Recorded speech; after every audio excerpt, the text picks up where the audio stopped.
കോട്ടയം ഈരാറ്റുപേട്ടയിൽ കാറിൽ സാഹസിക യാത്ര നടത്തിയ യുവാക്കൾ. വിവാഹ സംഘത്തിൽപ്പെട്ട യുവാക്കളാണ് അപകടകരമായ രീതിയിൽ യാത്ര ചെയ്തത്.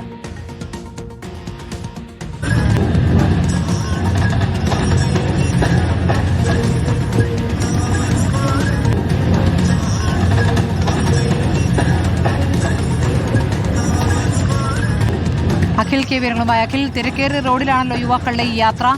ഇതെപ്പോഴാണ് ഈ സംഭവം? പോലീസ് കേസെടുത്തില്ലേ?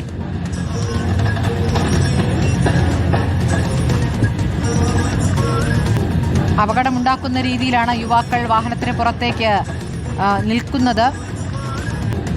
അഖിൽ, ഇപ്പോൾ കോട്ടയം ഈരാറ്റുപേട്ടയിൽ ഈ കാറിൽ യുവാക്കൾ നടത്തിക്കുന്ന അപകടകരമായ യാത്ര, അത് പകൽ സമയത്താണ്. റോഡിൽ നല്ല തിരക്കും കാണുന്നുണ്ട്. ഇതെപ്പോഴാണ് ഈ സംഭവം? പോലീസ് കേസെടുത്തോ?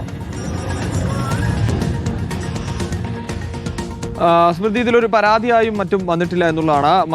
ആ സമയത്ത് അതുവഴി പോയ മറ്റൊരു കാർ യാത്രികനാണ് ഈ വീഡിയോ ചിത്രീകരിക്കുന്നത്. നമുക്കതിൽ കാണാൻ സാധിക്കുന്ന കാര്യമുണ്ട്. ഒരു കറുത്ത കളർ ഇന്നോവയാണ്.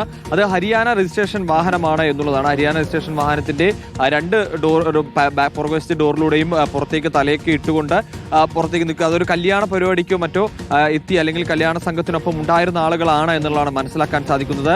സംഭവത്തിൽ ഈ ദൃശ്യങ്ങൾ വലിയ തോതിൽ തന്നെ സമൂഹ മാധ്യമങ്ങളിലൂടെ പ്രചരിക്കുന്നുണ്ട്. ഒപ്പം തന്നെ ആ വീഡിയോ ദൃശ്യത്തിൽ ഒരു ശബ്ദം നമുക്ക് കേൾക്കാൻ സാധിക്കും. അതായത് ബൈക്കുകൾ, അതായത് മോഡിഫൈ ചെയ്ത വളരെ വലിയ രീതിയിൽ ശബ്ദം ഉണ്ടാക്കുന്ന ബൈക്കുകളടക്കം ഉപയോഗിച്ചുകൊണ്ടാണ് ഇത്തരത്തിലൊരു ഘോഷയാത്ര പോലെ മറ്റോ അങ്ങനെ കല്യാണ ഹാളിലേക്ക് അകത്തേക്ക് കയറിപ്പോയി എന്നുള്ളതാണ് മനസ്സിലാക്കുന്നത്. സംഭവത്തിന് പിന്നാലെ തന്നെ വലിയ തോതിൽ വിമർശനം സമൂഹ മാധ്യമങ്ങളിലൂടെ ഈ വീഡിയോ വലിയ തോതിൽ പ്രചരിക്കുന്നുണ്ട് എന്നുള്ളത് തന്നെയാണ്. കാരണം ഈ വലിയ അപകടകരമായ രീതിയിൽ തന്നെയാണ് പോകുന്നത്.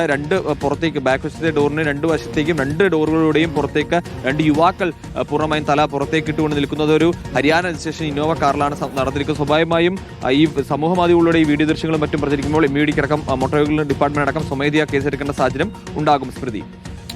ശരി, അഖിൽ കെയാണ് വിവരങ്ങൾ നൽകിയത്.